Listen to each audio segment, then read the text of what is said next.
save me some.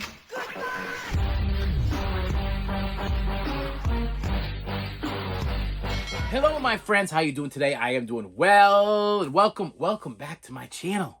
Listen, I appreciate you for coming back. Thank you for subscribing and hitting that like button and all that stuff that you guys do. Hitting that notification button so you can get notified, ringing that bell and all that other stuff, and sharing with your friends on your social media. I appreciate all those things. That's how I'm starting this video today. I'm starting this video with straight up appreciation. I have a box that has to be opened from Amazon. It's not Prime, even though it says Prime. I don't have Prime.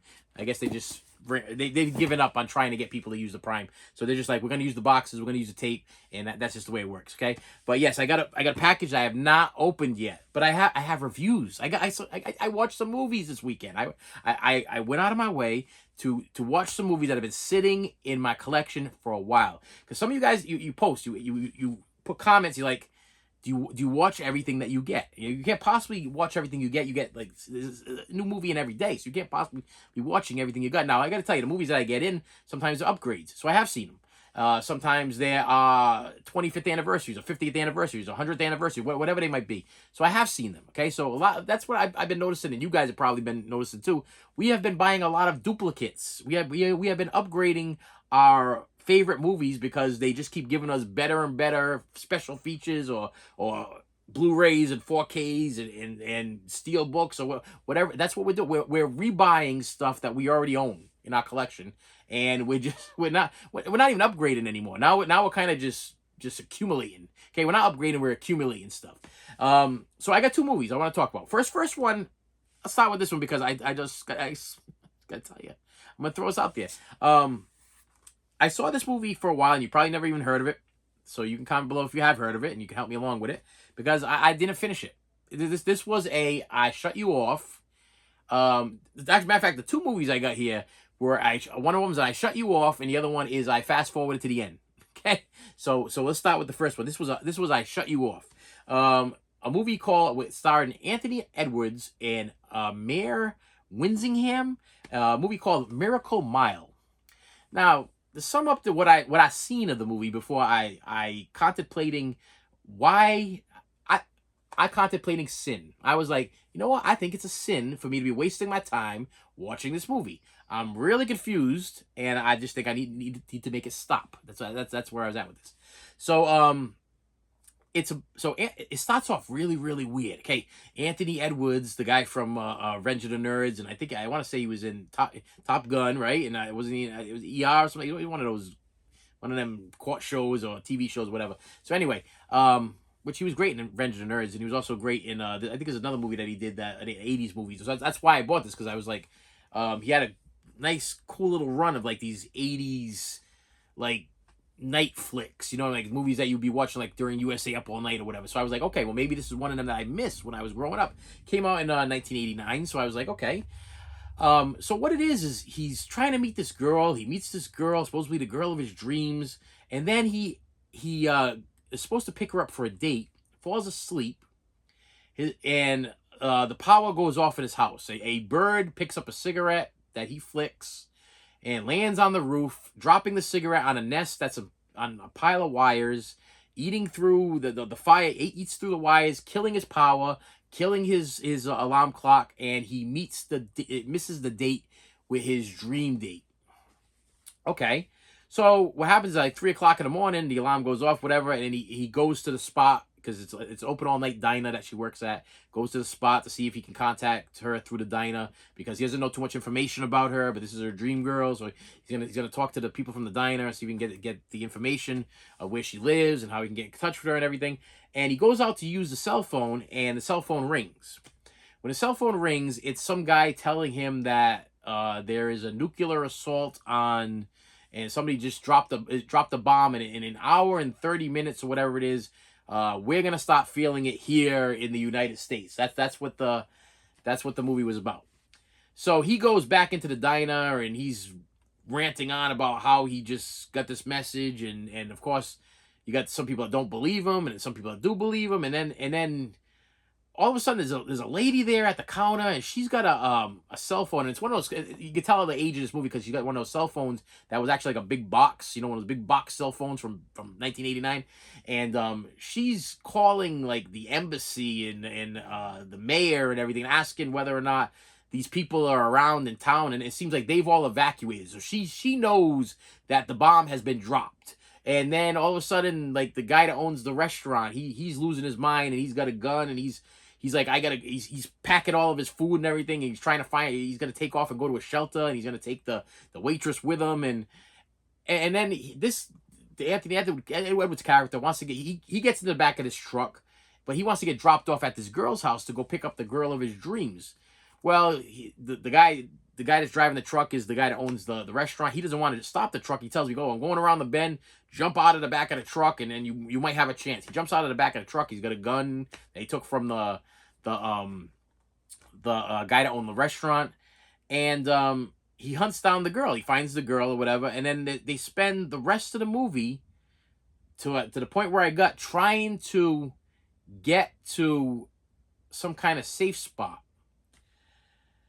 But I gotta tell you, I got 3/4 of a way through the movie. Now, number one, the beginning was extremely boring. It was so slow. I thought it was just a straight up love story. I thought he was, because it's one of these narrative ones where he's telling about how he was looking for the girl of his dreams, and and then he finally meets her, whatever. And the girl that plays the girl of his dreams is, I want to say she's the girl from St. Elmo's Fire, but it's not even like Demi Moore. It's not Demi Moore, and it wasn't Ali Sheedy. It was the other girl from that nobody ever remembers from St. Elmo's Fire. And I just didn't care. I just really didn't care if they lived or died at one point. I was like, by the time I got how long was this movie, by the way? 87 minutes. Oh my, I couldn't make 87 minutes. That's how poorly like done this movie was. I really could not get into it. I could not get into it. So yeah, I stopped it, and I put in Indiana Jones in Temple of Doom. And then the next movie I watched somewhat, and then I fast forwarded to the end, because I was like, what is this? What have I got myself? Now, I bought this movie a while back, and it's been sitting on my shelf for a while. It won award for something. Okay, so it won official selection Venice Film Festival, official selection New York Film Festival, official selection Telluride Films Festival 2023, and it's a film by Yorgos Lamatos. Poor Things. People, comment below if you've seen this movie. I gotta tell you, if being the movie guy that I am, this was a beautifully shot movie. Okay, the movie itself was very, very beautiful. Like it goes from black and white, it goes from color to black and white, back to color, and then back to black and white. But the color is not like a color that exists like in a regular movie palette. Okay, so it was like almost like a painted type movie. But the movie was weird. I got no other way to describe it. I was a little excited because it had it's got to say his name like right on the front, because he's like the main. No, he's not. Did he make the front? He did make the front. He had to make William Dafoe. All right, so I like William Dafoe. Green Goblin, William Dafoe, and it stars Emma Stone. And I bought this because I thought this was going to be like a Wizard of Oz. Not Wizard of Oz. Wow, Wizard of Oz. Look at the cover. Alice in Wonderland. That's what I thought it was. I thought it was gonna be like an Alice in Wonderland, and it was the furthest from you would ever imagine. This is what they call an artsy fartsy film. Okay, that's what I gotta say. That's what I'm calling it, an artsy fartsy film. If you are a film buff, you would watch this movie and analyze this movie for what it is. But if you want to just put in a movie and enjoy a movie, this is not the movie you want to put in to enjoy a movie. This was strange. It was weird. It didn't make any sense. Okay. It made sense. Listen, William Dafoe is a scientist, and Emma Stone, she commits suicide at the beginning of the movie, but she's pregnant. So he takes the baby out from her and takes the brain from the baby and puts the brain of the baby inside the brain of this 20-something-year-old woman or whatever. So she has the mind of a child, but she's growing. Her mind is growing as a child's mind would grow, and it just gets really sick, weird, and perverted and messed up before the end of the movie. And I was like, I can't watch no more. It's the same thing through the whole movie. I truly believe that this was just Emma Stone was like, you know what, I want to do an artsy movie where I can be like nude through almost the whole movie, and people will come see it because why not? Well, I watched probably about an hour, and then I fast forwarded to the end just so I could say, yeah, I saw the end. That's a never gonna watch again. That's, I mean, like I said, if I was a film historian and I was like, I was analyzing films, and I would tell you that is a beautiful film. It's beautifully shot, beautifully written, beautifully made, or whatever. But not my cup of tea. Not my thing. And then we have yeah. So if you've seen this movie, which I will tell you, if you haven't seen it, and you do plan on seeing it, it's either on Netflix or Hulu. Save yourselves, for the first time, I'm going to tell you, save some money on your physical media and just stream it. Watch it on Hulu or Netflix, because that's about all. So this was very expensive. They didn't make that many of them. People are still hunting them down to this day. I don't know why. It mind blowing why I spent as much as I spent for it. I thought I was going to watch Alice in Wonderland. It was not Alice in Wonderland at all. Not even close. Okay, no, not even a hint of Alice in Wonderland in there, whatsoever. Straight up a woman that commits suicide, that they screw her brain into an adult. Weird movie. And then I have my package here that I wanted to open from Amazon. Now these, I know what's in here.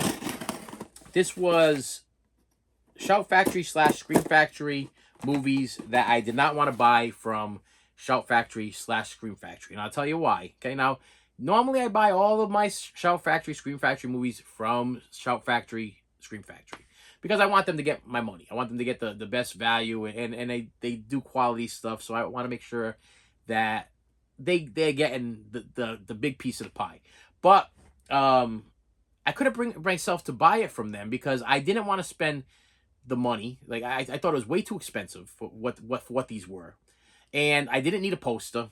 I didn't need buttons or pins. I didn't need any of that stuff. All I wanted was the movies. I just wanted to upgrade the movies. And there's a little story behind that. Let me see which one comes out of this package first, because maybe that. Okay, so conveniently it would be the worst of the two, which is the story getter. So let me tell you, what it is this is the 4K Blu-ray Ultra HD of Robocop, but this is the new Robocop. Now, I bought this because it was a Scream Factory release. I bought it because it's supposed to be like a special edition or whatever. But I also bought this not remembering how kind of crappy this remake was. So what I did is I put in my original one because I wanted to make a video. I didn't want to open this yet. And I was like, you know what? I'm going to sit down. I'm going to watch the remake of Robocop and see if it's really as bad as what people say it was, or how I remember it being, or whatever. And I got to tell you, this... I don't want to offend anybody, especially if you're a big Robocop fan. I'm probably not going to offend you because you're probably in the same boat that I'm in. You're probably looking at this and you're probably like, this was not Robocop. This could have been anything. They threw in these really cool looking Ed 209 type characters, but I'll tell you right now, call me nostalgic, I miss my regular Ed 209. Robocop, they painted him black to make him more stealthy. I like my Robocop silver. This was not my thing. I don't think I'd be watching this one again. I know for a fact that I would go and grab Robocop 1, 2, and 3 any day, any night before I would go and grab this movie and watch it again. Like I said, I upgraded it just because I'm crazy like that, and I wasn't about to give $45. I think it was $45 to Scream Factory, you know, and I think it was even more money to get the poster and everything like that. Not for this movie. Not for this movie. Let me tell you something right now. This movie right here, I didn't buy this at the Dollar Tree because I'm one of these guys that buys you know, the new release is usually right away. I pay top dollar for this, but this was in the Dollar Tree for the longest time, just sitting there. So a lot of you people probably own this because it was in the Dollar Tree. Matter of fact, I think I have a duplicate of it just because it was at the Dollar Tree. There's a reason why this movie is at the Dollar Tree. It deserves to be at the Dollar Tree. Okay, it just was. It wanted so badly to be RoboCop, but it wasn't. It just wasn't. And you guys can comment below. You know, I know it wasn't the worst, but it should not have been in the RoboCop league. Okay, the RoboCop franchise. It should not even be like RoboCop related. Okay, I really think that this should have been just like a standalone. I don't know, cyborg something else. You know what I mean? It could have been something. The guy that played RoboCop, he wasn't Peter Weller. Okay, like I said, maybe I'm comparing too much.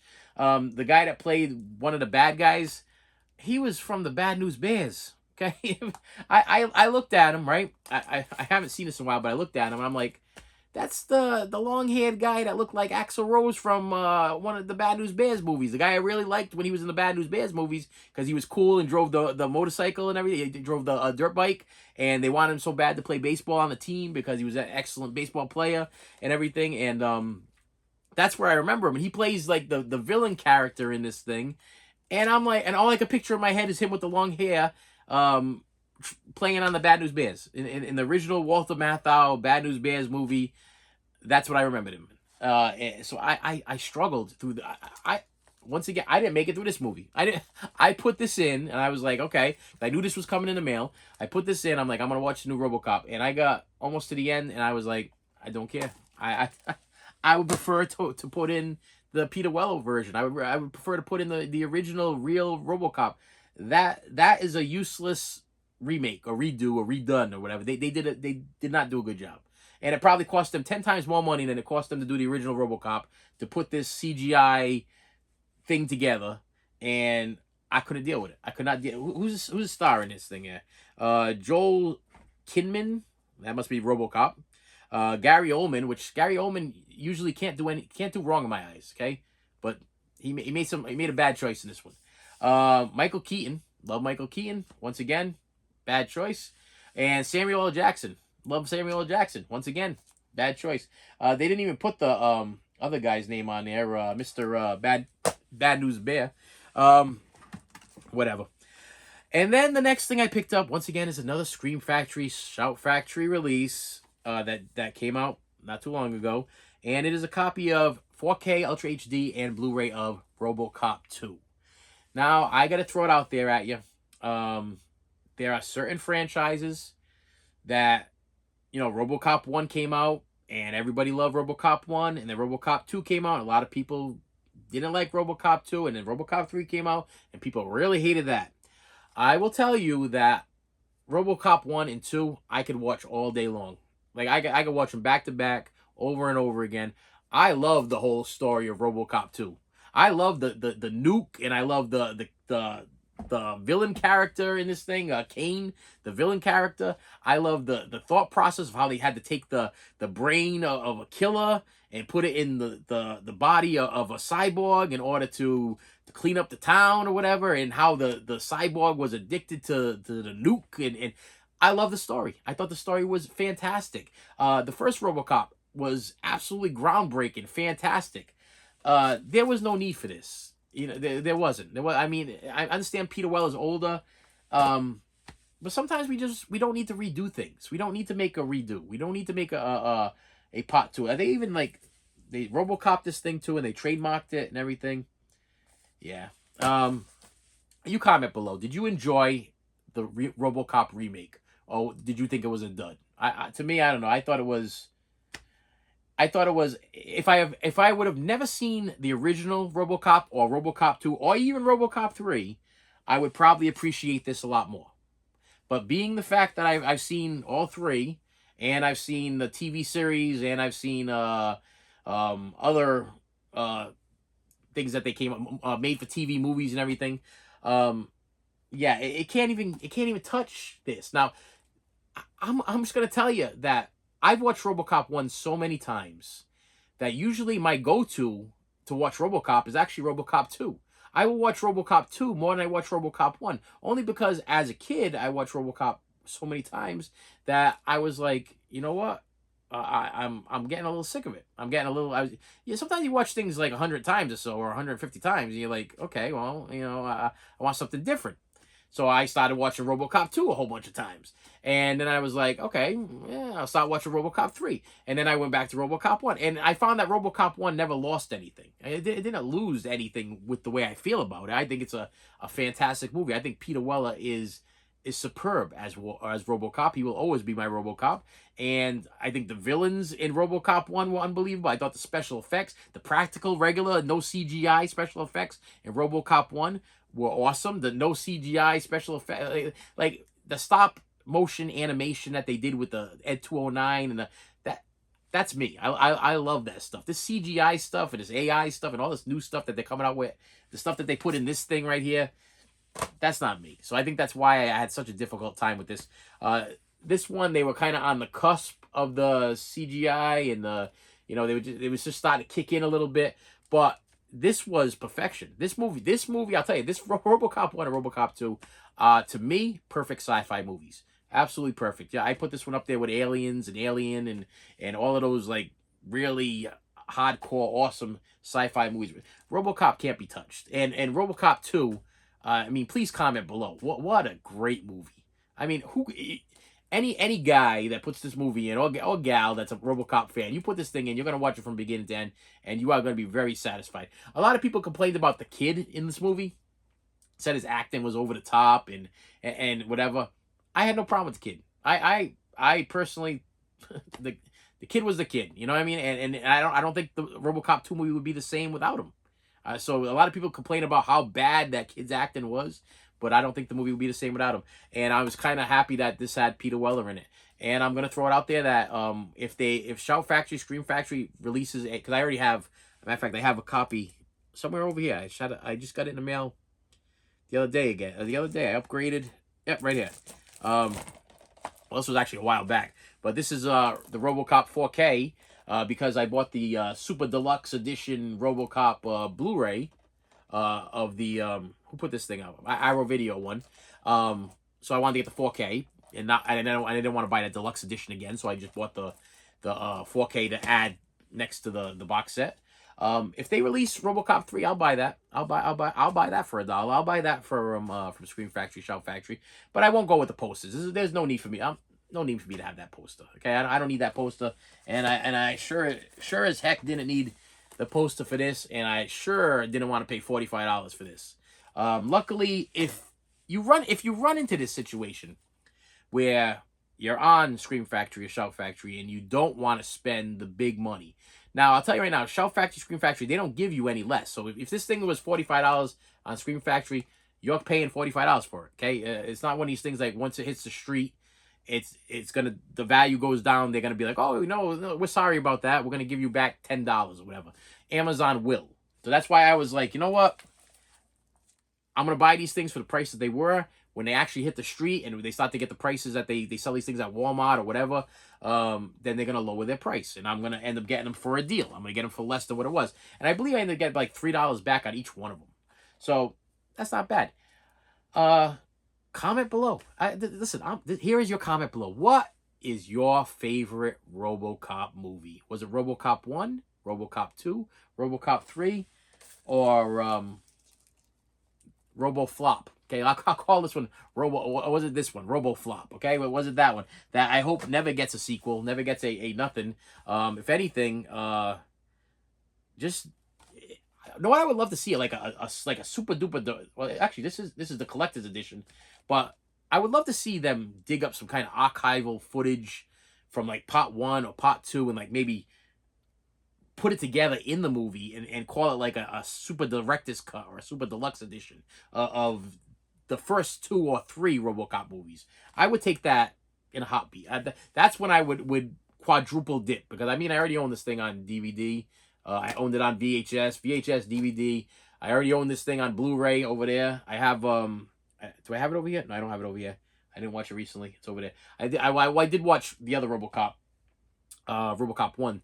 I have it in a box set on Blu-ray. So this to me was the 4K Blu-ray combo pack. And I do have Robocop 2 on Blu-ray from Scream Factory. So this was a 4K upgrade to a movie that I'm probably never going to watch on 4K just because I'm that much of a fan of the Robocop franchise. Robocop is awesome. And I know that some of the people that watch this channel, they totally agree with me. And there's actually one person, and I'm drawing a complete blank of who it is that is constantly always bringing up they would love to see like a 1/6 scale Kane figure. I would love to see a 1/6 scale Kane figure. I have the 1/6 Robocop and 1/6 scale Murphy and a 1/6 scale Robocop 3 figure with the jetpack. And I also have the Ed 209 that I constantly have to protect his dome because it was made out of some kind of inferior rubber that I had to buy some some stuff from. It's actually made to put over your windows in your car, so that way the rubber from when you put your windows up and down doesn't wear out. I had to buy that to protect his dome so that his dome doesn't start cracking and peeling. And knock on wood, his dome has been perfect. But I would love a Kane 1/6 scale figure. So I don't know, second party, third party, whatever, sideshow, make it happen. Make it happen, okay? Because I'll tell you, I'm not the only one. I've had comments on this channel that they would love to see a 1/6 scale Kane figure because he was an awesome supervillain. And I agree. I agree. And with that said, my friends, thank you so much for stopping by. I appreciate you. And comment below which is your favorite RoboCop. I mean, don't be like, don't think you have to say RoboCop 1 because that's just the way it is. RoboCop 1 and RoboCop 2, I got to tell you, I think are just as equal. Just as equal. I thought that they were both fantastic movies. RoboCop 3, I got to tell you, the storyline to it was great. The only thing that I wish it would have had was Peter Weller. Besides that, I think it would have been a great film. I mean, once again, we did have the little girl with the computer and everything, and probably everybody. I think whenever you put a child in a movie, like a lot of people have problems with child actors. They're like, oh, well, that little girl wasn't a very good actor. That little boy wasn't a very good actor. Well, the movie was good though. I mean, like the whole, the combination of everything together was good. It worked. Okay, so it worked in RoboCop 2. That kid, being the way he was, I had no problem. I didn't have a problem with it until somebody commented on like YouTube or whatever. Somebody did talked about RoboCop 2 on YouTube and complained about the kid, and I didn't start analyzing his acting until somebody complained about it on YouTube. And I got to tell you, after they complained about it and I analyzed it, I was like, I'm still fine with it. I'm still fine with that kid. And if it was any other kid, I don't think it would make sense to me. That's just me. So yeah, comment below. What is your favorite RoboCop? Which one did you enjoy the most? RoboCop 1, 2, or are you a RoboCop 3? Or did you enjoy Roboflop? Is Roboflop the remake your favorite movie because you bought it at the Dollar Tree and it's the only one you have in your collection? If so, please do yourself a favor and get yourself on eBay or get yourself on Amazon and go pick yourself up some real RoboCop so you can actually see what a real RoboCop movie is like. And with that said, my friends, thank you so much, and I will see you later. You should have saved me some.